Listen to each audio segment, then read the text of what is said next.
At 3:30, we got our second to last 3:30 game, but this one is also quite a banger. We got Texas Tech coming off a heartbreaking loss to Kansas State with 3-2, traveling number 7 Oklahoma State, who's 4-0. Okie State favored by 9.5 points on FS1. Donovan Smith for Texas Tech has gone 143 at 214, thrown for 1,475 yards, 11 touchdowns, 7 interceptions. So Roderick Thompson on the ground has had 44 carries for 223 yards and a touchdown. And Miles Price through the air has had 31 catches for 309 yards and 2 touchdowns. Spencer, I hardly know her. Sanders, I hardly know her, has gone 82 at 124, thrown for 1,097 yards, 11 touchdowns, 2 interceptions. Dominic Richardson has had 67 carries for 288 yards and 3 touchdowns. And Braden Johnson has 17 catches for 360 yards and 3 touchdowns.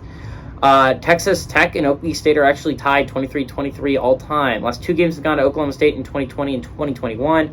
The last Texas Tech victory was actually in 2019.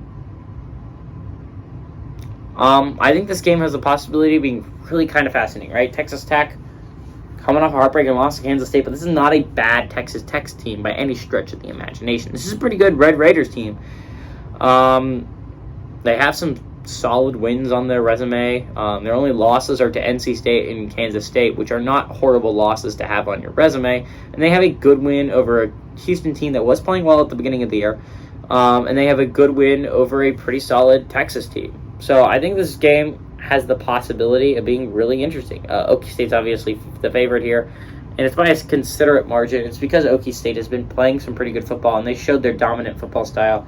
Okie State's coming off a great game against Baylor, right? But you could envision that being a little bit of a letdown, right, for Okie State. Normally, after you play a great game against a rival like Baylor, the team that you expect to be competing with you for the Big 12 championship game, and Texas Tech isn't exactly the biggest team in the world that a lot of people consider to be threats to win the Big 12, you could see Okie State slipping up here. You could very much see an Okie State team end up just kind of falling flat on their face against a pretty good Texas Tech team. I think the Red Raiders cover here, but I do think Okie State is good enough to pull this one out in the end.